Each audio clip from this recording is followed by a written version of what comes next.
સવારે મારી આંખ એક વિચિત્ર અવાજથી ખુલી. ઠંડી એટલી તેજ હતી કે રજાઈ છોડવાનું મન નહોતું થઈ રહ્યું, પણ દરવાજાની બહાર વધતા અવાજોએ મને ઉઠવા પર મજબૂર કરી દીધો. મેં શોલ ઓઢી અને દરવાજો ખોલ્યો તો સામે એક ભીડ ઊભી હતી. બધાની નજર નીચે જમીન પર ટકેલી હતી. હું આગળ વધી તો જોયું કે એક નવજાત બાળકી કાળા કપડામાં લપેટી જમીન પર રડી રહી હતી. એક મહિલા બોલી, ખબર નહીં કોનું પાપ છે જે રાતના અંધારામાં અહીં છોડી ગયું. બીજીએ કહ્યું, પ્રેમ મોહબ્બતમાં બદનામ થઈને કોઈએ આ નાજાયસ બાળકી મંદિરના પંડિતજીના ઘરની સામે છોડી દીધી છે. કોઈએ તો ત્યાં સુધી કહી દીધું, આને કચરામાં ફેંકી દેવી જોઈએ. જો આવી ગંદકી ઉછેરતા રહીશું તો પછી આવા દિવસો વારંવાર આવશે. મેં ઝૂકીને તે બાળકીને ખોળામાં ઊંચકી લીધી. તે ખૂબ કમજોર હતી અને કાંપતી શ્વાસો લઈ રહી હતી. મેં બધાને ત્યાંથી ચાલ્યા જવા કહ્યું અને દરવાજો બંધ કરી દીધો. તે સમયે મારા પતિ નરેશ કોઈ કામથી બહાર ગયા હતા. મેં વિચાર્યું કે જ્યારે તેઓ પાછા આવશે ત્યારે વાત કરીશ, પરંતુ મનમાં કોઈ ખૂણામાં મને અહેસાસ હતો કે તેઓ આ બાળકીને ક્યારેય સ્વીકાર નહીં કરે. મારા લગ્નને 10 વર્ષ થઈ ગયા હતા, પરંતુ મને સંતાનનું સુખ નહોતું મળ્યું. દરેક ઈલાજ કરાવ્યો, દરેક પ્રાર્થના કરી, પરંતુ પરિણામ માત્ર નિરાશા જ રહ્યું. આ બાળકીને જોઈને મારા અંદર એક વિચિત્ર મમતા જાગી ઉઠી. લાગ્યું જાણે વર્ષોથી સૂના આંગણામાં કોઈ સુગંધ ઉતરી આવી હોય. આગલા 3 દિવસ મેં તેની દેખભાળ એવી રીતે કરી જાણે તે મારી પોતાની સંતાન હોય. ચોથા દિવસે જ્યારે પંડિતજી ગામથી પાછા ફર્યા અને બાળકીને જોઈ તો તેમનો ચહેરો બદલાઈ ગયો. તેમણે ગુસ્સામાં પૂછ્યું, આ કોણ છે? મેં શાંત સ્વરમાં કહ્યું, સવારે દરવાજા પર મળી હતી, ખૂબ બીમાર હતી. મને લાગ્યું કે આ ભગવાન તરફથી એક પરીક્ષા છે. તેઓ ગુસ્સામાં બોલ્યા, તમને શું અધિકાર છે વગર પરવાનગી કોઈ ગંદકીને ઘરમાં લાવવાનો? પોતાની સંતાન તો કોઈ આ રીતે ન છોડે. મેં જવાબ આપ્યો, આપ ભગવાનના સેવક છો, આ પ્રકારની વાતો કેવી રીતે કરી શકો? તેમણે નજર ફેરવી લીધી અને કહ્યું, આ બાળકી અહીં એક દિવસ પણ નહીં રોકાય. હું ચૂપ થઈ ગઈ. આખી રાત તે બાળકીને છાતી સરથી ચાંપીને હું વિચારતી રહી, જો હું પણ બીજાઓની જેમ તેને ઠુકરાવી દેત તો શું ભગવાન મારાથી પ્રસન્ન થાત? મારા દિલ કહ્યું કે મેં જે કર્યું તે સાચું કર્યું. જ્યારે આગલા દિવસે પંડિતજી ગુસ્સેથી કહેવા લાગ્યા કે આને કોઈ અનાથાલયમાં છોડી દો, પણ મેં સાફ મનાઈ કરી દીધી. મેં કહ્યું કે આ હવે મારી જવાબદારી છે. ભગવાનને આપ્યું છે, ભગવાન જ રાખશે. તેઓ નારાજ થઈ ગયા અને ઘણા દિવસો સુધી મારી સાથે વાત ન કરી, પણ મેં બાળકીને ન છોડી. તેનું નામ વિભા રાખ્યું અને રોજ તેના માટે પ્રાર્થનાઓ કરતી રહી. પાડોશીઓ હવે મારી પીઠ પાછળ વાતો કરતા, પણ મેં તેમની વાતો પર ધ્યાન દેવાનું છોડી દીધું. બાળકી રાતોમાં રડતી તો પંડિતજી ક્રોધિત થતા. ઘણીવાર મને ઠપકો આપતા, પણ હું ચૂપચાપ સહન કરતી રહી. હું જાણતી હતી કે જે દિવસે આ બાળકી મારા દિલમાંથી નીકળી જશે તે દિવસ મારી આત્માનું મૃત્યુ હશે. 2 અઠવાડિયા વીતી ગયા. બાળકી હવે થોડી સારી થઈ ગઈ હતી. તેના ચહેરા પર ચમક આવી ગઈ હતી. મારી દુનિયા બદલાઈ ચૂકી હતી. દરેક વસ્તુ જાણે તે નાનકડી જીવની આસપાસ ફરવા લાગી હતી. એક દિવસ મંદિરેથી આવ્યા પછી પંડિતજીએ કહ્યું, પાડોશીઓ વાતો બનાવી રહ્યા છે, હજી પણ સમય છે, આને છોડી દો. મેં જવાબ આપ્યો, જો તમને ભગવાનની ઈચ્છા સ્વીકાર્ય નથી તો ઓછામાં ઓછું મારી લાગણીઓનું તો સન્માન કરો. પંડિતજી ચૂપ થઈ ગયા અને પછી કોઈ ન કહ્યું. મેં ચૂપચાપ બાળકી માટે નાના નાના કપડાં સીવડાવ્યા, પારણું બનાવ્યું અને રોજ તેને હાલરડું સંભળાવવા લાગી. તે જ્યારે મને જોઈને સ્મિત કરતી તો એવું લાગતું જાણે આખી દુનિયા મારા પગમાં મૂકી દેવામાં આવી હોય. એક રાતે બાળકીએ ખૂબ રડવાનું શરૂ કરી દીધું. કદાચ પેટમાં દુખાવો હતો. હું તેને છાતી સરથી ચાંપીને ઝૂલાવવા લાગી. તે જ સમયે પંડિતજી ઓરડામાંથી નીકળ્યા અને ગુસ્સામાં બોલ્યા, આ શું તમાશો લગાવી રાખ્યો છે તમે? તમને અંદાજો નથી કે મોહલ્લાવાળા શું કહી રહ્યા છે? તમે એક પાપને પાડી રહ્યા છો. મેં ધીમેથી કહ્યું, જો આ પાપ છે તો શું ભગવાન અમને તેની પરીક્ષામાં નહીં નાખે? તમે ધર્મની વાત કરો છો, શું ધર્મમાં અનાથ પર દયા કરવાનો પુણ્ય નથી બતાવવામાં આવ્યું? પંડિતજી ચૂપ રહ્યા, પણ તેમના ચહેરા પર કઠોરતા સાફ દેખાઈ રહી હતી. સવારની પ્રાર્થના પછી તેઓ મંદિરે ગયા અને બપોર સુધી પાછા ન આવ્યા. હું જાણતી હતી કે તેઓ કંઈક વિચારી રહ્યા છે. કદાચ તેમના દિલમાં ક્યાંક કોઈ કોમળ ભાવના પણ જાગી રહી હતી, પણ તેઓ તેને સ્વીકાર કરવા નહોતા માંગતા. આ દરમિયાન મારી સહેરી મારા ઘરે આવી. તે જાણતી હતી કે હું કેટલા વર્ષોથી સંતાન માટે તડપી રહી હતી. જ્યારે મેં વિભાની વાત કરી તો તે ભાવુક થઈ ગઈને કહેવા લાગી, આ ભગવાનની કૃપા છે જે તને આ બહાને માં બનાવી દીધી. તેણે બાળકી માટે એક નાનું ફ્રોક ભેટમાં આપ્યું અને કહ્યું, માં બનવા માટે માત્ર જન્મ દેવો જરૂરી નથી હોતો. તે દિવસે મારા દિલને શાંતિ મળી. રાત્રે પતિ પાછા આવ્યા. તેમના હાથમાં કેટલીક પુસ્તકો હતી. તેઓ સીધા પોતાના ઓરડામાં ચાલા ગયા. મેં ખાવાનું મૂક્યું પણ તેઓ ન નીકળ્યા. હું જાણતી હતી કે તેમના અંદર કંઈક તૂટી રહ્યું છે, પણ તેઓ તેને સ્વીકાર કરવા તૈયાર નહોતા. આગલા દિવસે સવારે તેમણે કહ્યું કે તેઓ વિભા માટે કોઈ બીજી વ્યવસ્થા કરવા માંગે છે. મેં હિંમત એકઠી કરીને કહ્યું, જો તમને મારી વાત પર વિશ્વાસ નથી તો કોઈ દિવસ ભગવાન તમને તે સંકેતો અવશ્ય દેખાડશે જે તમારા હૃદયને બદલી દેશે. કેટલાક દિવસોમાં આ મૂંઝવણમાં પસાર થઈ ગયા. એક દિવસ મેં મંદિરના પૂજારીને ઘરે બોલાવ્યા અને તેમને આખી સ્થિતિ જણાવી. પૂજારીએ નરમાશથી કહ્યું, આ બાળકી ભગવાન તરફથી તમારા માટે પરીક્ષા પણ હોઈ શકે છે અને ભેટ પણ. અનાથના માથે હાથ ફેરવનારના હાથ સ્વર્ગમાં ચમકે છે. પંડિતજી માથું નમાવીને સાંભળતા રહ્યા, પણ કંઈ ન બોલ્યા. થોડા દિવસો પછી વિભાને તાવ આવી ગયો. હું તેને લઈને હોસ્પિટલ ગઈ. ડોક્ટરે દવા આપી અને કહ્યું કે શરીર કમજોર છે, ધ્યાન રાખવું પડશે. હું દિવસ રાત તેની દેખભાળમાં લાગી રહી. પંડિતજીએ પણ આ જોઈને થોડી નરમાશ દેખાડી અને રાત્રે જમતી વખતે પહેલી વાર પૂછ્યું, કેવી છે? મેં કહ્યું, હવે સારું છે, પણ તેમની આંખોમાં હજી પણ પૂરી સ્વીકૃતિ નહોતી. એક દિવસ મંદિરની સમિતિની બેઠક થઈ.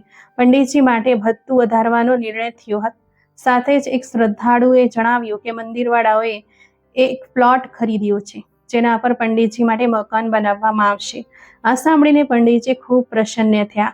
જ્યારે તે ઘરે આવ્યા તો પહેલી વાર ચહેરા પર ખુશી હતી. તેમણે જણાવ્યું કે ભગવાનની કૃપા થઈ છે. મંદિરવાળાઓએ સેવાના બદલામાં મકાન આપવાનું વચન આપ્યું છે. મેં કહ્યું કે તમે જોયું, આ બાળકી આપણા માટે સૌભાગ્ય લઈને આવી છે. તેમણે નજર ફેરવી લીધી અને કોઈ જવાબ ન આપ્યો. તે સમયે મને એ અહેસાસ થઈ ગયો કે સચ્ચાઈ ક્યારેક માણસની સામે હોય છે, પણ તે પોતાના અહંકારમાં તેને જોવાનું નકારી દે છે. 1 મહિનામાં પંડિતજીની સખ્તાઈ થોડી ઓછી થઈ ગઈ. તેઓ ક્યારેક બાળકને દૂરથી જોઈ લેતા, પણ પાસે આવવાની હિંમત નહોતા કરતા. એક દિવસ સમિતિના પૈસા નીકળવાના સમાચાર સાંભળીને મારા હૃદયમાં વિચિત્ર ખુશી ભરાઈ ગઈ. ઘણા મહિનાઓથી હું સમિતિમાં પૈસા જમા કરી રહી હતી, પણ દર વખતે કોઈ બીજાનું નામ નીકળતું હતું, જાણે કિસ્મત મને ચીડવી રહી હોય. આ વખતે જ્યારે નામ મારું નીકળ્યું તો લાગ્યું જાણે ભગવાને મારી યાત્રાનું ફળ આપી દીધું હોય. 6 લાખ રૂપિયા મળ્યા. સૌથી પહેલો ખ્યાલ વિભા માટે આવ્યો. તેની દવાઓ, કપડાં અને કેટલીક જરૂરી વસ્તુઓ તે અત્યાર સુધી ટાળી રાખી હતી, તેમને પૂરી કરવાની મેં નક્કી કરી લીધી. તે જ દિવસે પંડિતજી પણ મંદિરેથી પાછા ફર્યા તો હાથમાં મીઠાઈનો ડબ્બો હતો. મેં હેરાન થઈને પૂછ્યું કે આ ખુશી કઈ વાતની છે? તેમણે કહ્યું, મંદિરના લોકોએ મળીને આ નિર્ણય લીધો છે કે હવે આપણે ભાડાના ઘરમાં નહીં રહીએ. તે લોકો ઈચ્છે છે કે આપણા માટે એક ખાનગી મકાન બનાવવામાં આવે. મંદિરની પાસે જ એક જમીન ખરીદવામાં આવી છે. તેમણે કહ્યું, આ સેવાનું ઇનામ છે. હું ચૂપ રહી, પણ મારા દિલમાં એક અવાજ હતો જે વારંવાર કહી રહ્યો હતો કે આ બધું વિભાને લીધે છે. વિભા માંડ 2 મહિનાની હતી, પણ તેની હાજરીએ ઘરની શાંતિમાં જાણે રંગ ભરી દીધા હતા. હું દરરોજ તેની સાથે સમય વિતાવતી અને સમયનો ખ્યાલ જ ન રહેતો. જ્યારે તે રાત્રે રડતી તો હું તેને હાલરડું ગાતી અને તે મારા છાતી પર માથું મૂકીને સૂઈ જતી. કમિટીના પૈસાથી મેં તેના માટે પારણું ખરીદ્યું, નવું ગાદલું બનાવ્યું, કેટલાક ગરમ કપડાં લીધા અને તેની દવાઓ માટે એક નાનું લોકર રાખ્યું, જેથી જરૂરિયાતના સમયે બધું ઉપલબ્ધ હોય. મને તે પૈસામાં મારી જરૂરિયાતો કરતાં વધારે તે બાળકીનો અધિકાર દેખાતો હતો. એક દિવસ મંદિરની કમિટીના અધ્યક્ષે પંડિતજીને બોલાવ્યા અને જમીનના કાગળો તેમના હાથમાં સોંપી દીધા. પંડિતજી ઘરે આવીને ચૂપચાપ બેસી ગયા. મેં જોયું કે તેમની આંખોમાં ભીનાશ હતી. પૂછ્યું તો બોલ્યા, ભગવાનની કૃપાથી ડર લાગે છે. કારણ કે આપણે પાપી છીએ. મંદિરના લોકોએ ફક્ત સેવાના બદલામાં અમને સન્માન આપ્યું, પણ કદાચ તેઓ નથી જાણતા કે મારા હૃદયમાં કેટલો બોજો છે. હું ચૂપચાપ તેનો હાથ પકડ્યો અને કહ્યું, જો હૃદયમાં બોજો મહેસૂસ થઈ રહ્યો છે તો તેને સ્વીકાર કરી લેવો જોઈએ. ઇનકાર કરવો જિદ્દ હોય છે. પંડિતજી થોડીક ક્ષણો ચૂપ રહ્યા પછી બોલ્યા, તારી જીદે જ મને આજે આ મુકામ સુધી પહોંચાડ્યો છે. જો હું હોત તો કદાચ ક્યારનો વિભાને ક્યાંક છોડી આવ્યો હોત. તે એક એવા પાપને તારા ઘરમાં રાખ્યો જેને હું સહન ન કરી શક્યો, પણ કદાચ તે જ પાપ આપણા માટે વરદાન બની ગયો છે. મેં કહ્યું, જો આ પાપ હોત તો ભગવાન આપણી જોડીમાં ખુશીઓ શા માટે નાખતા? પંડિતજી કંઈ ન બોલ્યા, પણ પહેલી વાર મેં તેમની આંખોમાં હાર માનવાની ઝલક જોઈ. 1 મહિનામાં ઘરના નિર્માણની શરૂઆત થઈ ગઈ. મંદિરના લોકો દરરોજ આવીને કામ જોતા અને પંડિતજીના આશીર્વાદ લેતા. હું પણ તેમની સાથે ઊભી રહેતી, પણ મારા હૃદયમાં એ જ શાંત ખુશી હતી કે જે બાળકીને બધા નાજાયઝ કહી રહ્યા હતા તેના જ કારણે આપણું ઘર બની રહ્યું છે. મોહલ્લામાં કેટલાક લોકો હજી પણ વાતો બનાવતા હતા, કહેતા, જુઓ કેવી રીતે કમિટીથી મકાન મળી ગયું, જરૂર કોઈ ખાસ ઉપાય કર્યો હશે. હું સાંભળતી હતી પણ ચૂપ રહેતી હતી, કારણ કે સચ્ચાઈને કોઈ સફાઈની જરૂર નથી હોતી. સમય પોતે ગવાહી આપી દે છે. એક દિવસ પંડિતજીના એક જૂના શિષ્ય મળવા આવ્યા અને વિભા દીકરીને જોઈને બોલ્યા, કેટલી પ્યારી બાળકી છે. પંડિતજી કંઈ કહેવા જ વાળા હતા કે મેં કહી દીધું, હા, આ અમારી દીકરી છે. તેઓ હેરાન થયા પણ પ્રસન્ન થઈને આશીર્વાદ આપીને ચાલ્યા ગયા. તે જ સાંજે પંડિતજીએ કહ્યું, તે આજે પહેલી વાર બધાની સામે કહ્યું કે તે અમારી દીકરી છે. મેં કહ્યું, જ્યારે તમારા દિલમાં હજી પણ જગ્યા નથી બની તો મારે કોઈની વાતોની પરવા શા માટે કરવી જોઈએ? મારા હૃદયમાં તે રહે છે અને બસ તે જ કાફી છે. પંડિતજીએ થોડી વાર ચૂપ રહ્યા પછી ધીમેથી કહ્યું, કદાચ તું સાચું કહી રહી છે. કદાચ તે ખરેખર આપણા માટે સૌભાગ્યશાળી છે. તેમના મોઢેથી આ વાત સાંભળીને મને વિશ્વાસ થઈ ગયો કે મારો રસ્તો સાચો છે. ભગવાન જો ઈચ્છે તો પાપને પુણ્યમાં બદલી શકે છે. અને મેં મનમાં જ પ્રાર્થના કરી, હે ભગવાન, જે રીતે તે મને મા બનાવી એ જ રીતે મારા પતિના હૃદયને પણ પિતા બનાવી દે. પંડિતજીની જીભથી ભલે કેટલાક નરમ શબ્દો નીકળ્યા હતા જેથી મને આશા બંધાઈ, પણ તેમનું વર્તન ધીમે ધીમે બદલવા લાગ્યું. તેઓ વિભાને જોવાથી હચકાતા હતા. જો તે પાસે આવતી તો તેઓ નજર ફેરવી લેતા. એક દિવસ મેં તેમના હાથમાં વિભાની દૂધની બોટલ આપી તો તેમણે હાથ પાછો ખેંચી લીધો અને કહ્યું, મારે આની સાથે કોઈ લેવા દેવા નથી. આ મારી જવાબદારી નથી. હું ચૂપ રહી. કંઈ કહેવું નકામું લાગ્યું. હવે વિભા 5 મહિનાની થઈ ચૂકી હતી. પોતાના નાના નાના હાથોથી મારો ચહેરો પકડી લેતી હતી. જ્યારે હું તેને હલવું ગીત તો તે આંખો બંધ કરી આરામથી સ્મિત કરતી. મેં ઘણી વાર અનુભવ્યું કે પંડિતજી તેને છુપાઈને જોતા હતા, પણ જેવી મારી નજર તેમના પર પડતી તેઓ તરત જ મોઢું ફેરવી લેતા. એક રાતે બાળકીને હલકો તાવ આવી ગયો. મેં તેને ખોળામાં લીધી, તેનું માથું ઠંડુ કર્યું. પંડિતજી ઓરડામાંથી નીકળ્યા, મારી તરફ જોયું ને કંઈ પણ કહ્યા પાછા ચાલા ગયા. સવારે જ્યારે હું દવા લેવા ગઈ તો મોહલ્લાની એક મહિલાએ વાતચીત દરમિયાન કહ્યું, અમને તો વિશ્વાસ નથી આવતો કે પંડિતજીએ આ બાળકીને પોતાના ઘરમાં જગ્યા આપી છે. જો પંડિત જેવા લોકો પણ નાજાયઝને પનાહ આપશે તો લોકો કોને દોષી ઠેરવશે? હું ચૂપચાપ સાંભળીને ત્યાંથી હટી ગઈ. ઘરે આવીને મેં પંડિતજીને કહ્યું, લોકો હજી પણ વાતો કરી રહ્યા છે. તમારું ચરિત્ર પણ સવાલોમાં છે. જો આ બાળકી તમને બોજો લાગતી હોય તો મને પરવાનગી આપો. હું તેની સાથે ક્યાંય બીજી જગ્યાએ ચાલી જઈશ. પંડિતજી ગુસ્સામાં આવી ગયા અને બોલ્યા, ધમકી ના આપો. આ ઘર તમારું છે, પણ આ પાપની પોટલીના કારણે મારા નિર્ણયો પર પ્રભાવ ન નાખો. મેં કહ્યું, જો આ પાપની પોટલી છે તો તમારા ભાગ્યમાં કૃપા ક્યાંથી આવી ગઈ? મકાન મળ્યું, મંદિરવાળાઓએ સન્માન આપ્યું, સમિતિ બની, તમને ભત્તામાં વૃદ્ધિ મળી. આ બધું કોના આવ્યા પછી થયું? પંડિતજીએ ઠંડા સ્વરમાં જવાબ આપ્યો, આ બધું ભગવાનની કૃપા છે, કોઈ બાળકીને કારણે નહીં. મેં કહ્યું, ભગવાનની કૃપા પણ કોઈ માધ્યમથી જ આવે છે. જો તમે જોવા નથી માંગતા તો ન જુઓ, પણ હું દરરોજ મારી આંખોથી આ બાળકના અસ્તિત્વમાં ભગવાનની ઈચ્છા અનુભવ કરું છું. પંડિતજીએ તે બાળકી સાથે બિલકુલ સંબંધ સમાપ્ત કરી લીધા હતા. હવે તેઓ ના તો તેને જોતા, ના તો તેનો કોઈ ઉલ્લેખ કરતા. એક દિવસ બાળકીના રડવા પર તેઓ ભડકી ઉઠ્યા. બોલ્યા, આનું રડવું હવે મારા સહનશીલતાની બહાર છે. તેના માટે કોઈ બીજી જગ્યાની વ્યવસ્થા કરો. મેં ચૂપચાપ બાળકીને મારી છાતી સરસી ચાંપી લીધી અને ધીમે ધીમે તેને હાલરડું સંભળાવવા લાગી.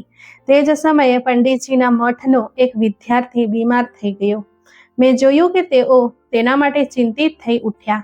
હોસ્પિટલના ધક્કા ખાધા, દવાઓની વ્યવસ્થા કરી, પ્રાર્થનાઓ કરી. મેં તેમને કહ્યું, તમને બીજાના બાળકો માટે હૃદયમાં સંવેદના રાખો છો, પણ જે બાળકી તમારા ઘરમાં છે તેના માટે તમારા હૃદયમાં કોમળતા શા માટે નથી આવતી? પંડિતજી બોલ્યા, તે વિદ્યાર્થી છે, સારા કાર્યોમાં લાગેલો છે, અને આ બાળકી ન જાણે કયા ચરિત્રહીનનું લોહી છે. મેં કહ્યું, લોહીથી નિર્ણય તમે નહીં કરી શકો, ભગવાન કરે છે, અને તે જ ભગવાન કદાચ તમારા હૃદયની પરીક્ષા લઈ રહ્યા છે કે જુઓ તમે કોઈને ફક્ત ધર્મશાસ્ત્રથી તોલો છો કે માનવીયતાથી. પણ વાતોની કોઈ અસર નહોતી થઈ રહી. તેમની કઠોરતા દિવસે દિવસે વધતી જઈ રહી હતી. તેઓ પૂજા પાઠ પછી લાંબા ભાષણો આપતા, મંદિરમાં બાળકોને ધર્મ શીખવતા, પણ ઘરે આવતા જ એક અજાણ્યા માણસ બની જતા. બાળકી ઘસડાતી તેમના પગ તરફ જતી, પણ દર વખતે તેઓ તેને અવગણતા અથવા દૂર હટાવવાની કોશિશ કરતા. એક સાંજે બાળકીએ ચાલતા ચાલતા તેમની ટોપી પકડી લીધી. તેઓ ચોંકી ગયા અને તરત જ ટોપી ખેંચીને બોલ્યા, આને નહીં અડો. મેં જોયું, તેમની આંખોમાં હળવી અશાંતિ હતી, જાણે તેઓ કંઈક મહેસૂસ કરી રહ્યા હોય, પણ તે ભાવનાને ઝટકી રહ્યા હતા. મોહલ્લાના કેટલાક શિષ્યો એક દિવસ તે બાળકીને મારા ખોળામાં જોઈને બોલ્યા, પંડિતજીને લાગે છે. પંડિતજી તરત બોલ્યા, મારી નથી. મેં ચૂપચાપ બાળકીને છાતી સરસી ચાંપી લીધી અને મનમાં જ વિચાર્યું, જે બાળકીને તમે દુનિયાની સામે અપનાવવાનો ઇનકાર કરી રહ્યા છો, તે જ બાળકી એક દિવસ તમારી ઓળખ બનશે. દિવસ આ રીતે પસાર થતા ગયા. પંડિતજી હવે તેની પાસેથી પણ પસાર થવાનું પસંદ નહોતા કરતા. હું અંદરથી તૂટી જઈ રહી હતી, પણ પંડિતજીના વ્યવહારમાં કોઈ નરમાશ નહોતી આવી. હું વિભાને છાતી સરસી ચાંપીને દરરોજ એક નવી પરીક્ષામાંથી પસાર થઈ રહી હતી. આ દરમિયાન મારા શરીરમાં કેટલાક ફેરફારો અનુભવ થવા લાગ્યા. શરૂઆતમાં મેં અવગણના કરી, પણ જ્યારે ચક્કર આવવા લાગ્યા અને ખાવાની સુગંધથી વોમિટ જેવું લાગવા લાગ્યું તો હું ગભરાઈ ગઈ. હું નજીકની હોસ્પિટલ ગઈ. મહિલા ડોક્ટરે કેટલાક પ્રશ્નો પૂછ્યા અને પછી કેટલીક તપાસ કરાવવાનું કહ્યું. તપાસ પછી જ્યારે તે રિપોર્ટ જોઈ રહી હતી તો તેના કપાળ પર કરચલીઓ પડી ગઈ. હું મનમાં જ વિચારી રહી હતી કે ક્યાંક કોઈ મોટી બીમારી ન હોય. તે શાંત સ્વરમાં બોલી, ફાલ્ગુની, તમે ગર્ભવતી છો? મેં અવિશ્વાસથી પૂછ્યું, શું? તે હસીને બોલી, જી હા, તમને 4 મહિનાનો ગર્ભ છે. મેં કહ્યું, મને તો વિશ્વાસ હતો કે મારામાં સંતાનની ક્ષમતા જ નથી. ડોક્ટરે જૂના રિપોર્ટ્સ જોવા માટે કહ્યું. મેં જણાવ્યું કે વર્ષો પહેલા ઘણા પરીક્ષણો કરાવ્યા હતા અને બધાએ કહ્યું હતું કે હું વાંજણી છું, બાળક થવું શક્ય નથી. તે થોડી વાર વિચારતી રહી, પછી બોલી, ચિકિત્સક વિજ્ઞાન પણ દરેક સવાલનો જવાબ નથી આપી શકતું. આ ભગવાનની ઈચ્છા છે. તે ઈચ્છે તો વાંજણીને પણ માં બનાવી શકે છે. હું ઘરે આવીને ચૂપચાપ વિભાને ખોળામાં લઈને બેસી ગઈ. મારું હૃદય ધબકી રહ્યું હતું, ખુશી પણ હતી, ડર પણ. વિચારી રહી હતી કે પંડિતજીની સામે આ ખબર કેવી રીતે મૂકું. ઘણા કલાકો વીતી ગયા. સાંજે જ્યારે પંડિતજી ઘરે આવ્યા તો મેં જમ્યા પછી ચૂપચાપ કહ્યું, મારે તમને એક વાત કહેવી છે. તે ગંભીર થઈ ગયા અને બોલ્યા, હા કહો. મેં કહ્યું, હું ગર્ભવતી છું. તે થોડી ક્ષણો મને જોતા રહ્યા, જાણે તેમણે બરાબર સાંભળ્યું જ ન હોય. પછી ધીમેથી બોલ્યા, શું કહ્યું? મેં પુનરાવર્તન કર્યું. થોડીક ક્ષણની શાંતિ પછી તેમની આંખોમાં આંસુ આવી ગયા. તેમણે ભગવાનનો આભાર માન્યો, મારા કપાળ પર હાથ મૂક્યો અને કહ્યું, ભગવાને ઘણી કૃપા કરી છે. મેં વિચાર્યું, કદાચ હવે તેમના હૃદયમાં થોડી નરમાશ આવી જાય. પણ આગલા જ દિવસે તેમના વર્તનમાં વિચિત્ર બદલાવ આવી ગયો. તે વિભાથી પૂરી રીતે કપાઈ ગયા. અહીં સુધી કે જો તે તેમની પાસેથી પસાર પણ થતી તો તેઓ ગુસ્સાથી મોઢું ફેરવી લેતા. એક દિવસ મેં જોયું કે વિભા ચાલતા ચાલતા તેમના પથારી પર આવી ગઈ. પંડિતજીએ જોરથી ઠપકો આપતા કહ્યું, આને મારાથી દૂર રાખો. હું નથી ઈચ્છતો કે મારા બાળકના રસ્તામાં આ અપશકુન આવે. હું અંદર સુધી હલી ગઈ.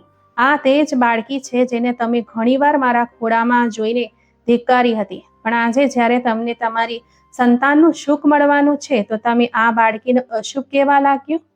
તેમણે કહ્યું, હવે આપણું પોતાનું બાળક આવવાનું છે અને હું એ સહન નહીં કરી શકું કે મારી સંતાનની સાથે કોઈ બીજાની નાજાયજ સંતાન રહે. મેં કહ્યું, તમારા બાળકને કોઈ દેવદૂત આકાશમાંથી લઈને નહીં આવે, તે પણ તે જ ગર્ભમાંથી જન્મ લેશે જેને તમે પાપની કોખ કહીને ઠુકરાવી દીધી હતી. પંડિતજી આ વાત સાંભળીને ચૂપ થઈ ગયા, પણ તેમના વર્તનમાં વધુ કઠોરતા આવી ગઈ. હવે તેઓ તે બાળકીના કપડાને પણ હાથ નહોતા લગાવતા. તેના રમકડાને ઘરના ખૂણામાં મૂકી દેવામાં આવ્યા અને વારંવાર કહેતા, આનો અલગ ઓરડો કરી દો. મારા બાળક પર તેની અપશકુનતાના અસર ન પડવી જોઈએ. એક દિવસ પંડિતજી બપોર સુધી મંદિરેથી પાછા ના આવ્યા. જ્યારે પાછા ફર્યા તો તેમના હાથમાં એક યાદી હતી. બોલ્યા, આ તે અનાથાલય છે જ્યાં આપણે વિભાને આપી શકીએ છીએ. ત્યાં તેની સારી ઉછેર થશે. મેં તે યાદી તેમના હાથમાંથી લઈને ફાડી નાખી અને કહ્યું, જે દીકરીને આપીને ભગવાને મને માં બનાવી, દુનિયાની કોઈ પણ સંસ્થા તેની માં ન બની શકે. મેં નિર્ણય કરી લીધો કે ભલે ગમે તે થાય, હું મારી બંને સંતાનોમાં પક્ષપાત નહીં આવવા દઉં. મારા શરીરમાં એક નવું બાળક આકાર લઈ રહ્યું હતું, પણ મારા દિલમાં વિભાની જગ્યા કોઈ ન લઈ શકે તેમ હતું. મને ખબર હતી કે પંડિતજી નવી ચર્ચા શરૂ કરવા માટે દિવસની પણ રાહ નહીં જુએ. સવારની પૂજા પછી તરત જ નાસ્તો કરતા બોલ્યા, મારે તારી સાથે સાફ વાત કરવી છે. હવે સમય આવી ગયો છે કે આ છોકરી વિશે અંતિમ નિર્ણય લેવામાં આવે. હું ચૂપચાપ તેમની તરફ જોતી રહી. તેમણે કોઈ પણ નરમાશ વગર લેકામાં કહ્યું, હું નથી ઈચ્છતો કે તે છોકરી આપણા નવા ઘરમાં પગ મૂકે. મેં કહ્યું, તે માત્ર એક છોકરી નથી, મારી દીકરી છે જેને મેં મારા ખોળામાં લીધી, ઉછેરી, રાતો જાગી, જેના રડવા પર હું તડપી. તે મારા અસ્તિત્વનો ભાગ છે. તેમણે ગુસ્સામાં કહ્યું, તે તારો ભ્રમ છે. અસલી સંતાન હવે આવવાની છે અને હું ઈચ્છું છું કે તારું બધું ધ્યાન આપણા બાળક પર હોય. મેં કહ્યું, શું મમતા અને સ્નેહ વેચી શકાય છે? જો મારા અંદર માનો ભાવ છે તો શું તે માત્ર એક બાળક સુધી સીમિત રહી શકે છે? પંડિતજીએ ગુસ્સામાં ખાવાનું સંકેલતા કહ્યું, મારે હવે વધુ ચર્ચા નથી કરવી. કાં તો તે છોકરી આ ઘરમાંથી જશે કાં તો હું. મેં બધું સાંભળ્યું પણ ચૂપ રહી, કારણ કે હવે મારી પાસે કહેવા માટે કંઈ બચ્યું ન હતું. તે જ રાત્રે જ્યારે હું દીકરીને સુવડાવી રહી હતી, પંડિતજી ઓરડામાં આવ્યા અને બોલ્યા, છેલ્લી વાર કહું છું, કાલે આ છોકરીને કોઈ સંસ્થામાં છોડી દો. તારી હાલત પણ એવી નથી કે 2 બાળકોનો બોજો ઉઠાવી શકે. મેં કહ્યું, જો મારા દિલે એકને સ્વીકાર કર્યો છે તો બીજો પણ ભગવાનની જ દેન છે અને બંને મારા માટે સમાન છે. તેમણે થોડી ક્ષણ મને જોઈ, પછી બોલ્યા, તે જે જીદ કરી રહી છે તેનું પરિણામ તું જ જોશે. બીજા દિવસે પંડિતજીએ એક રિક્ષા બોલાવી અને કહ્યું, ચાલો આને લઈને ચાલીએ. મેં વિભાને છાતી સરસી ચાપીને કહ્યું, હું તેને લઈ તો જઈ શકું છું, પણ કોઈ અજાણ્યાને હવાલે નહીં કરી શકું. તેઓ બોલ્યા, તો પછી તું તારા થનારા બાળક સાથે ન્યાય નથી કરી રહી. હું ચૂપચાપ છોકરીને વળગીને દરવાજા તરફ વધી, પણ થોડી ક્ષણ પછી પાછી ફરી અને બોલી, મને મારી મમતા પર શંકા નથી, પણ તમારી નફરતે મારા પગ રોકી લીધા છે.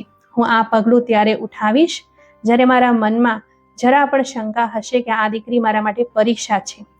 અત્યાર સુધી તો આ મારી શુભેચ્છા છે. પંડિતજીએ દરવાજો બંધ કરતા કહ્યું, તો પછી યાદ રાખજે, હવે હું આ છોકરી માટે કોઈ દયા નહીં દેખાડું. મારી તરફથી તે આ ઘરમાં નથી. મેં મારા સાસરિયાઓ પાસેથી માર્ગદર્શન લેવાનું નક્કી કર્યું. ફોન પર મારી મોટી નણંદ સાથે વાત કરી અને તેમને બધી સચ્ચાઈ જણાવી. તે થોડી વાર ચૂપ રહી, પછી બોલી, બહેન, માં બનવું સરળ છે, પણ કોઈ બીજાના બાળકને દત્તક લઈને માં બનવું માત્ર ભાગ્યશાળી લોકોના જ વશની વાત છે. તારા માટે મારું સન્માન વધુ વધી ગયું છે. તેમની વાતોએ મને હિંમત આપી. એક દિવસ વિભાએ પંડિતજીને સામે એક રમકડું મૂકી દીધું. તેમણે સખત લહેકામાં કહ્યું, લઈ જાઓ આને અહીંથી. બાળકી ડરીને મારી તરફ ભાગી અને મારા ખોળામાં છુપાઈ ગઈ. મેં તેને મજબૂતીથી પકડી લીધી અને મનમાં જ કહ્યું, જે હૃદયમાં ભગવાન તરફથી આવેલી અમાનત માટે જગ્યા નથી હોતી, તે હૃદય ક્યારેય પૂરું નહીં થઈ શકે. મેં હવે નક્કી કરી લીધું હતું કે ભલે ગમે તે થાય, હું મારી મમતા પર આંચ નહીં આવવા દઉં. મારી મમતાનો રંગ કોઈ સંબંધનો મોહતાજ નથી. તે દિવસોમાં હું ઘરની સફાઈમાં લાગેલી હતી. ગર્ભાવસ્થાનો છેલ્લો મહિનો ચાલી રહ્યો હતો. શરીરની સાથે સાથે મન પણ ભારે રહેતું હતું. પણ જ્યારે પણ વિભાને જોતી અંદરથી કોઈ હિંમત જાગી ઉઠતી. તે દિવસે પંડિતજી કોઈ ધાર્મિક કાર્યક્રમમાં ભાગ લેવા માટે શહેરની બહાર ગયા હતા. મેં વિચાર્યું કે એમના ઓરડા અને ભંડારની સફાઈ પૂરી કરી લઉં, જેથી નવા બાળકના જન્મ પહેલા બધું વ્યવસ્થિત થઈ જાય. ભંડારમાં કેટલાક જૂના કપડાની પોટલી મૂકી હતી, જે ઘણા સમયથી ખોલવામાં આવી નહોતી. મેં પોટલી ખોલી અને કપડાં એક પછી એક કાઢવા લાગી. એમાં જ તે કાળી ચાદર દેખાઈ, જેમાં વિભા લપેટીને દરવાજા પર મળી હતી. હું થોડી ક્ષણ તેને હાથમાં પકડીને ચૂપચાપ રહી. તે ચાદર સમયનો એક જૂનો અધ્યાય હતો, જેની સાથે મારો ભાવનાત્મક સંબંધ જોડાયેલો હતો. જ્યારે મેં ચાદર ખંખેરવાનું શરૂ કર્યું તો એક ચિઠ્ઠી જમીન પર પડી. મેં ચિઠ્ઠી ઉપાડી વિચાર્યું કોઈ જૂની રસીદ કે પત્ર હશે, પણ જેવી જ તેના પર નજર પડી, દિલના ધબકારા થંભી ગયા. તે સીધી પંડિતજીના નામ પર લખેલી હતી. તેમાં લખ્યું હતું, આ તમારી દીકરી છે. હું તમારા પર બોજો નાખવા નથી માંગતી, પણ મારું જીવન સમાપ્તિના આરે છે. કેન્સર અંતિમ તબક્કામાં છે. મેં આ ચાદર તમારા દરવાજા પર આશાથી રાખી છે કે કદાચ તમે તેને સ્વીકારી લેશો. જો આ ચિઠ્ઠી ક્યારેય ફાલ્ગુનીના હાથમાં લાગે તો તેને જણાવી દેજો કે આ દીકરી તમારી બીજી પત્નીની અંતિમ નિશાની છે. મારા હાથ રૂજવા લાગ્યા. જમીન આંખોની સામે ફરવા લાગી. હું ફર્શ પર બેસી ગઈ. વિભાનો તે નાનો ચહેરો આંખોની સામે તરવા લાગ્યો. તે છોકરી જેને મારા પતિ દરરોજ પાપની સંતાન કહેતા રહ્યા, ગેરકાયદેસર હોવાનો ટોળો મારતા રહ્યા, તે તેમની પોતાની સંતાન નીકળી. હું મોડે સુધી ભંડારમાં બેસી રહી. ન રડવું આવ્યું ન અવાજ નીકળ્યો. તે ક્ષણ એવી હતી જાણે મારા અંદરની આખી દુનિયા શાંત થઈ ગઈ હોય. મેં ચિઠ્ઠીને છાતી સરથી ચાંપી લીધી અને પછી ચાદરને ફરીથી લપેટીને પાછી મૂકી દીધી, જાણે કોઈ પવિત્ર વસ્તુ હોય. પંડિતજી સાંજે ઘરે પાછા ફર્યા. તેમના ચહેરા પર થાક હતો. મેં કહ્યું, મારે તમારી સાથે એકાંતમાં વાત કરવી છે. તેઓ ચોંકીને બેસી ગયા. મેં ધીમેથી ચાદર અને ચિઠ્ઠી તેમની સામે મૂકી દીધી અને કહ્યું, મેં આ ભંડારની સફાઈ દરમિયાન કાઢી છે. વાંચી લો અને પછી સ્વયં નિર્ણય કરો કે તમે કોની સાથે છો. પંડિતજીએ ચિઠ્ઠી ઉપાડી અને વાંચતા જ તેમના ચહેરાનો રંગ બદલવા લાગ્યો. તેઓ ચૂપ થઈ ગયા. થોડી વાર સુધી ચિઠ્ઠીને તાકતા રહ્યા, પછી ચાદરને ઓળખ્યા અને તરત જ હાથ પાછો ખેંચી લીધો. તેમની આંખોમાં પહેલી વાર તે લેચારી હતી જે કોઈ મોટા અપરાધ પછી આંખોમાં ઉતરે છે. મેં કહ્યું, જે બાળકીને તમે પાપ કહી રહ્યા હતા તે તો તમારા લગ્નનું પરિણામ છે. તમે મારાથી બીજા લગ્નની વાત છુપાવી, પણ આ નિર્દોષનો શું દોષ હતો જે તમારા દરવાજા પર છોડી દેવામાં આવી? પંડિતજીએ પોતાની નજર ઝુકાવી લીધી, પછી ધીમે ધીમે બોલવા લાગ્યા. તેમણે જણાવ્યું કે એક ધાર્મિક કાર્યક્રમ દરમિયાન તેમને લગ્ન માટે મજબૂર કરવામાં આવ્યા. છોકરીની જાન નહોતી આવી અને માહોલ ખરાબ થઈ રહ્યો હતો. મને કહેવામાં આવ્યું કે લગ્ન કરી લો, જેથી છોકરીની ઇજ્જત બચી શકે. મેં ચૂપચાપ તે લગ્ન કરી લીધા. તે છોકરી બીમાર હતી. શરૂઆતમાં ખબર ન પડી, પછી ખબર પડી કે તેને કેન્સર છે. હું દર 2 મહિને તેને થોડા પૈસા આપતો હતો અને એ નક્કી થયું હતું કે આ બધું રહસ્ય રહેશે, તને ક્યારેય ખબર નહીં પડે. પણ જ્યારે તે છોકરી પોતાના છેલ્લા દિવસોમાં હતી, હું તેને જોવા ગયો, પણ તે ત્યાં નહોતી. સગાઓએ કહ્યું કે કદાચ તે ક્યાંક ચાલી ગઈ છે અથવા ભગવાનને વહાલી થઈ ગઈ. હું ખાલી હાથે પાછો આવ્યો. મને ખબર નહોતી કે તે છોકરી વિભાએ જન્મ લીધો છે અને તેને મારા ઘરે છોડી ગઈ છે. મેં પંડિતજીને કઠોર લેખામાં કહ્યું, તમે પોતાની પત્ની પર ભરોસો ન કર્યો, પણ આ દીકરી પર પણ દયા ન કરી. શું ભગવાનના ભક્ત આવા હોય છે? શું પોતાની સંતાનને માત્ર એટલા માટે ઠુકરાવી દેવી જોઈએ કે તે તમારી બીજી જિંદગીની નિશાની છે? પંડિતજી રડવા લાગ્યા, કહેવા લાગ્યા, હું પોતાને કેવી રીતે માફ કરું? મેં તેને દરરોજ પારકી કહી, પાપ કહ્યું, તને રોકી, ડરાવી, તારા માતૃત્વ પર શંકા કરી અને તે મારી પોતાની દીકરી નીકળી. મેં કહ્યું, હવે નિર્ણય તમારા હાથમાં છે. તમે તેને પાપની પોટલી સમજીને ઘરથી કાઢવા માંગતા હતા. હવે બતાવો શું કરીએ? તમે જ કહો, તમારી પોતાની દીકરી, તમારા લગ્નથી તમારા વંશની, શું તેને ઘરથી કાઢી દઈએ? પંડિતજી કંઈ ના બોલી શક્યા. તેઓ ખુરશી પર બેસી રહ્યા અને બે ચહેરો હાથમાં છુપાવી લીધો. મેં એક ચિઠ્ઠી તેમની સામે મૂકી અને કહ્યું, જે દિવસે આ ચાદર તમારા દરવાજા પર મૂકવામાં આવી હતી તે જ દિવસે ભગવાને તમારી પરીક્ષા શરૂ કરી દીધી હતી, અને જે દિવસે તમે તે બાળકીને પારકી કહી, તે જ દિવસે ભગવાને તમારા હૃદયને ખાલી કરી દીધું. પંડિતજી ઉઠ્યા, ચાદરને હાથમાં લીધી અને બોલ્યા, મેં બહુ મોટો અન્યાય કર્યો છે. મેં ના માત્ર આ બાળકીને ઠુકરાવી, પણ તે સ્ત્રીની અંતિમ અમાનતને પણ ધરતી પર મૂકી દીધી. મેં કહ્યું, આ સમય માફીનો નહીં, સુધારાનો છે. આ બાળકી હજી પણ તમને પિતા કહેવા તૈયાર છે. બસ હૃદયનો દરવાજો ખોલી દો. તે માસૂમ છે, અને ભગવાને તેમના માધ્યમથી અમને સન્માન, ઘર, સંતાન બધું જ આપ્યું છે. તે જ ક્ષણે વિભા અંદર આવી અને આવીને પંડિતજીના ચરણોમાં લપેટાઈ ગઈ. તેઓ તેના નાના હાથોને જોતા રહ્યા, પછી ધીમેથી તેને ઊંચકી છાતી સ્વસની ચાંપી અને જોરથી રડી પડ્યા. જ્યારે પંડિતજીએ વિભાને ખોળામાં ઊંચકી તો તેમના ચહેરા પર તે કોમળતા પાછી આવી ગઈ, જો વર્ષો પહેલા ક્યાં ખોવાઈ ગઈ હતી. તેઓ તેના વાળમાં હાથ ફેરવતા રહ્યા, પણ કંઈ ન બોલ્યા. હું ચૂપચાપ બંનેને જોતી રહી. ઘણી ક્ષણો એમ જ પસાર થઈ ગઈ. પછી તેમણે બાળકીને મારા ખોળામાં આપી અને ઓરડાના એક ખૂણામાં જઈને બેસી ગયા. કપાળ પર હાથ મૂકી મોડે સુધી ચૂપ રહ્યા. પંડિતજીના મોઢેથી બીજા લગ્નની સ્વીકૃતિ સાંભળીને હું અંદરથી જાણે ખાલી થઈ ગઈ. હું ઓરડામાં પાછી ગઈ, વિભાને ખોળામાં લીધી અને પોતાને સંભાળવાની કોશિશ કરી. પંડિતજી ઘણી વાર મારી સાથે વાત કરવા આવ્યા, પણ મેં કોઈ જવાબ ના આપ્યો. મારો આક્રોશ હોઠો સુધી હતો, પણ હું ચૂપ રહી. મને ખબર હતી કે જો મેં મોં ખોલ્યો તો કદાચ એવા શબ્દો નીકળશે જે ક્યારેય પાછા નહીં લઈ શકાય. રાત્રે ચરણોમાં જઈને ભગવાનને બસ એટલું જ કહ્યું કે મારા હૃદયને એટલું મજબૂત કરી દે કે હું મારી શંકા છતાં આ બાળકીને માની જેમ ઉછેરી શકું. મેં તેને ભગવાનની ઈચ્છા સમજીને દત્તક લીધી હતી, અને તે નિર્ણય આજે પર અડીખમ હતો. મારી મમતા તે સચ્ચાઈની આશ્રિત નહોતી જે મને હવે ખબર પડી છે.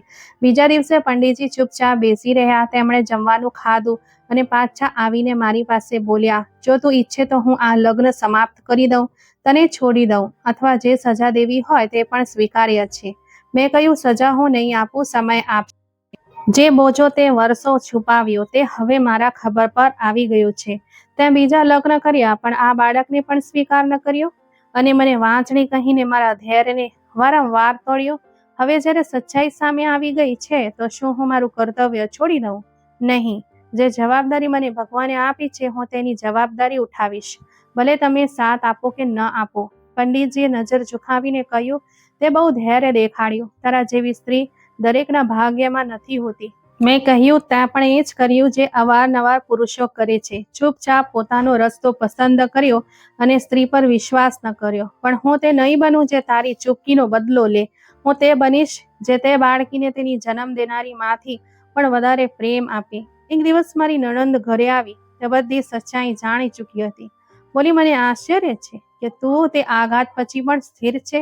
હું હોત તો બધું છોડી ચૂકી હોત. મેં કહ્યું, એ જ ફરક છે સ્ત્રી અને મામાં.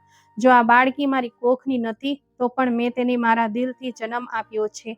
તેનું સ્મિત મારા અંદરના દરેક ઘા પર મલમ લગાવે છે.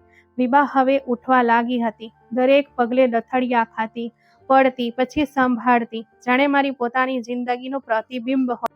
હું પણ અંદરથી વારંવાર પડતી, પણ તેના માટે ઊભી રહેતી. તેને મને માં બનાવી તે સમયે જ્યારે દુનિયા મને વાંચડી કહીને ઠુકરાવી ચૂકી હતી. હવે પંડિતજીના વ્યવહારમાં પણ બદલાવ આવવા લાગ્યો હતો. તેઓ વિભાની નજીક આવવા લાગ્યા હતા. તેના રમકડામાં રુચિ લેવા લાગ્યા. ક્યારેક પાસે બેસીને તેને જોતા, પણ હું જાણતી હતી કે તેમના અંદર એક ખાલીપો હજી પણ જીવતો હતો, એક પછતાવો, એક શરમ જેને તેઓ શબ્દોમાં વ્યક્ત નહોતા કરી શકતા. એક દિવસ તેઓ મારી પાસે આવ્યા અને બોલ્યા, જો તમે પરવાનગી આપો તો હું વિભા માટે નામનું રજિસ્ટ્રેશન કરાવવા માંગુ છું. તેના ઓળખપત્રોમાં વિવિધતા રીતે પિતા તરીકે મારું નામ નોંધાવવા માંગુ છું. મેં ચૂપચાપ માથું હલાવી દીધું. હવે હું પંડિતજી સાથે કોઈ ચર્ચામાં નહોતી પડતી. જ્યારે પંડિતજીએ વિભાના ઓળખપત્રોમાં પોતાનું નામ નોંધાવ્યું, તો તે માત્ર એક ખાનું ભરવાનું કામ નહોતું, પણ એક સચ્ચાઈને સ્વીકારવાનું કાર્ય હતું, જેની ગૂંચ જલ્દી જ મોહલ્લામાં ફેલાઈ ગઈ. લોકો જે પહેલા માત્ર અંદાજો લગાવી રહ્યા હતા, હવે પ્રશ્નો કરવા લાગ્યા. મંદિરની બહાર, મહિલાઓની બેઠકમાં, બજારની ગલીઓમાં, દરેક જગ્યાએ વાતો થવા લાગી કે પંડિતજીએ બીજા લગ્ન કર્યા છે. અને હવે તેમની એક દીકરી પણ છે જે વર્ષોથી છુપાવવામાં આવી હતી. કેટલાક લોકો હેરાન હતા, કેટલાક નારાજ અને કેટલાક મારી તરફ આંગળીઓ ઉઠાવવા લાગ્યા. જ્યારે હું મંદિરના દરવાજામાંથી થઈને ઘરે આવતી તો સ્ત્રીઓ ધીમે ધીમે બોલતી, કેટલીક મોઢું ફેરવી લેતી. એક દિવસ શાકવાળાએ કહ્યું, ભાભી તમે તો બહુ સદગુણી હતા, આ બધું છુપાવવામાં આવ્યું? મેં કંઈક ના કહ્યું, બસ ચૂપચાપ શાક લઈને આગળ વધી ગઈ. મોહલ્લાની એક સ્ત્રી મારા ઘરે આવી અને બોલી, અમને તો લાગ્યું હતું તમે એક પ્રેરણા છો, આ શું નીકળ્યા? મેં કહ્યું, જો કોઈ અનાથ બાળકીનું પાલન પોષણ કરવું પાપ છે તો હા, હું એ છું જે તમે વિચારી રહ્યા છો. તે થોડી વાર ચૂપ રહી, પછી કહેવા લાગી, પણ જે પતિએ તમને વર્ષો સુધી ઘાતમાં રાખ્યા, તેને કેવી રીતે માફ કર્યો? મેં કહ્યું, માફ કરવું એટલા માટે નહીં કે તે માફીને લાયક હતો, પણ એટલા માટે કે હું પોતાને શાંતિ આપવા માંગતી હતી. જો હું બદલો લેત તો કદાચ આજે વિભાને માનો પ્રેમ ન મળી શકત. લોકોના સવાલોથી વધારે પંડિતજીની મૌન મને પરેશાન કરવા લાગી હતી. તેઓ ઘરે આવીને ચૂપ રહેતા, મંદિરે જતા, પણ આંખોમાં સતત શરમ રહેતી. એક દિવસ મેં કહ્યું, જો હવે બધું ઉજાગર થઈ ચૂક્યું છે તો છુપાવવાનો શું ફાયદો? મંદિરના લોકો સાથે વાત કરો, સફાઈ આપો. તેમણે માથું નમાવીને કહ્યું, હું દરરોજ અંદરથી તૂટી રહ્યો છું, પણ જેટલી હિંમત તું રાખે છે એટલી મારા વશની વાત નથી. આ દરમિયાન મારી ગર્ભાવસ્થાના અંતિમ તબક્કા શરૂ થઈ ચૂક્યા હતા. શરીરની સાથે સાથે મન પણ ભારે થતું જઈ રહ્યું હતું. વિભા મારી પાછળ પાછળ ફરતી. હવે તે બોલવાનું શીખી ગઈ હતી. નાના નાના વાક્યો બોલતી, મારા ખોળામાં આવીને સૂઈ જતી. એક દિવસ તેણે પૂછ્યું, માં, બધા લોકો અમને ખરાબ કેમ કહે છે?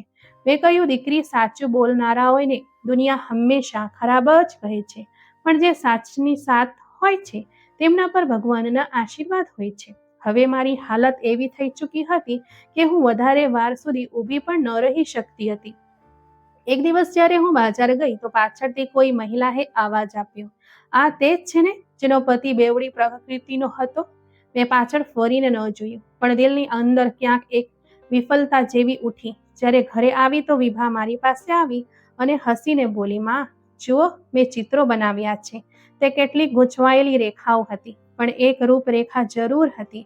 તેણે તે ચિત્રમાં મને અને પોતાને સાથે સાથે બનાવ્યા હતા અને વચ્ચે એક દિલ પણ બનાવ્યું હતું. મેં તે કાગળ મારા સીને સરસો ચાંપી લીધી. થોડા દિવસો પછી મંદિરના મુખ્ય પૂજારી, જે પંડિતજીથી વરિષ્ઠ હતા, મારા ઘરે આવ્યા.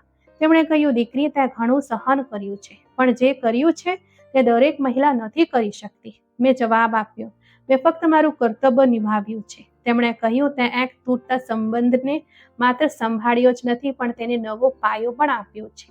આ બાળકી ભલે તારી પોતાની સંતાન ન હોય, પણ તે તેની સાથે જે સંબંધ બનાવ્યો છે તે જ અસલી રક્ત સંબંધ જેવો છે.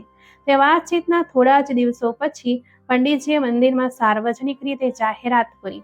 તેમણે બધાની સામે પોતાના બીજા લગ્ન, બાળકી અને મારી સાથે કરેલા અન્યાયની વાત સ્વીકારી.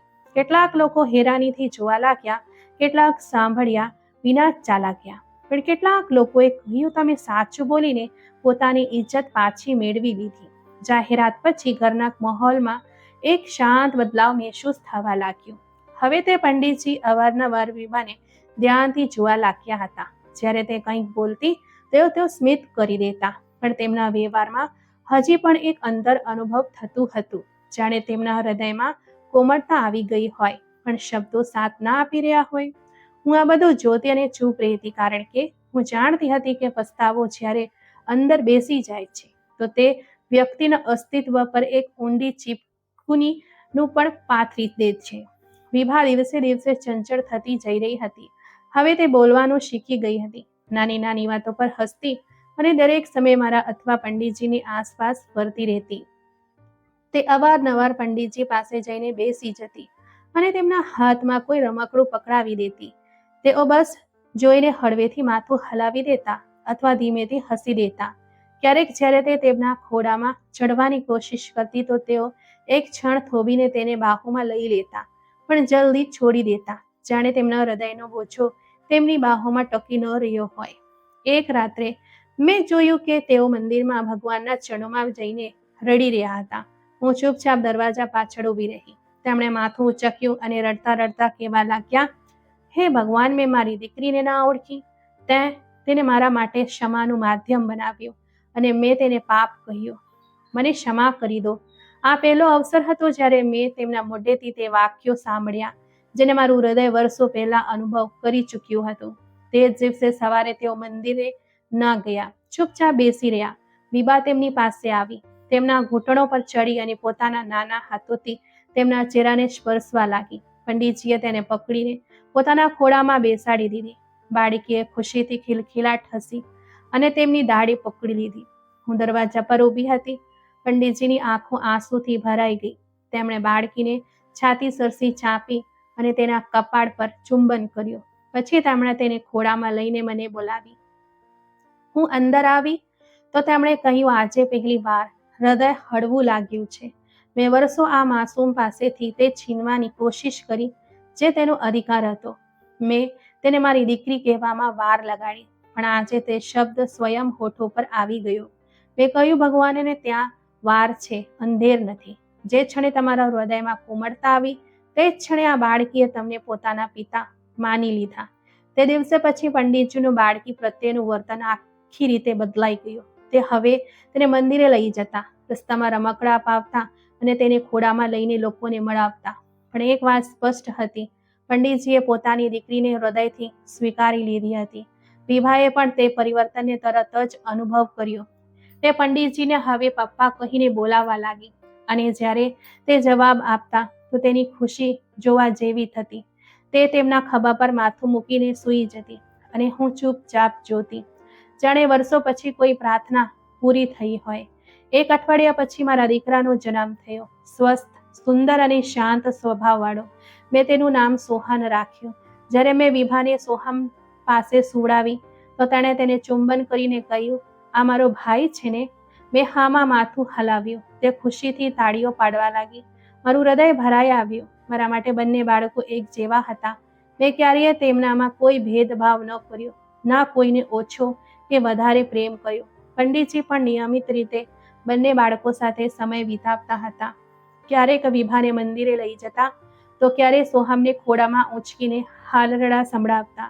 તેમણે પહેલી વાર પોતાના ઉપદેશમાં અનાથો પર દયાની વાત એટલી કોમળતાથી કરી હતી કે શિષ્યો હેરાન રહી ગયા.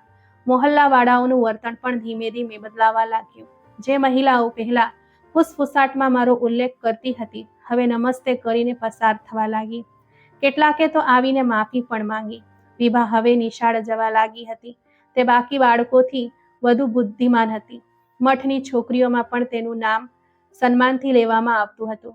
પંડિતજીએ તેના માટે વિશેષ ધાર્મિક શિક્ષણની વ્યવસ્થા કરી અને કહેતા હતા, અમારી આંખોની રોશની છે. પંડિતજી હવે પહેલાથી બિલકુલ બદલાઈ ચૂક્યા હતા. એક દિવસ મોહલ્લાના કાર્યક્રમમાં પંડિતજીએ કહ્યું, ક્યારેક ક્યારેક ભગવાન આપણા દરવાજા પર એવી અમાનત છોડે છે જે આપણને પરીક્ષા લાગે છે, પણ તે જ પરીક્ષા આપણી જિંદગી બદલી દે છે.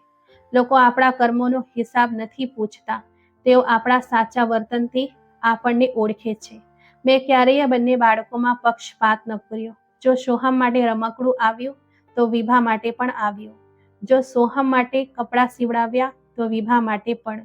હું બંનેને મારી પ્રાર્થનાઓમાં સમાન રીતે સામેલ કરતી હતી. તેઓ બંને મારા હૃદયના બે ખૂણા હતા, અલગ નહીં.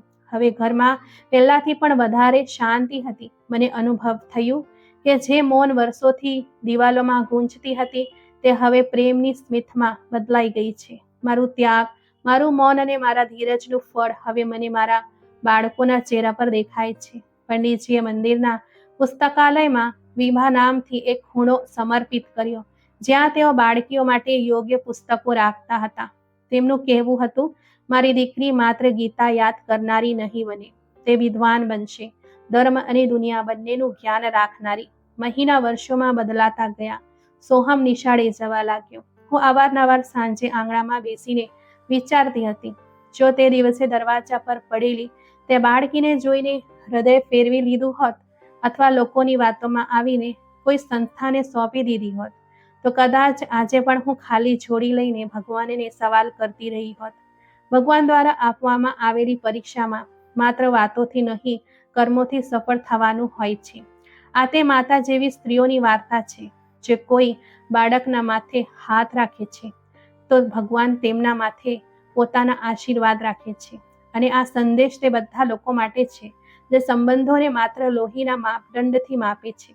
ભગવાનને ત્યાં નિયતનું લોહી વધારે પવિત્ર હોય છે. આ જ મારી જિંદગીનું સત્ય છે. મારી વાર્તાનો અંત એક શીખ છે.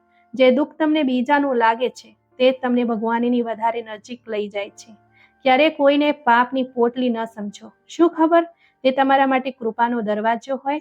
તો મિત્રો, આજની આ વાર્તા તમને કેવી લાગી લાઈક કોમેન્ટ કરીને જરૂરથી જણાવજો અને વિડીયોને વધુમાં વધુ શેર પણ કરજો. ચેનલ પર નવા છો તો સબસ્ક્રાઇબ કરજો. આપણે ફરી મળીશું એક નવી વાર્તા સાથે.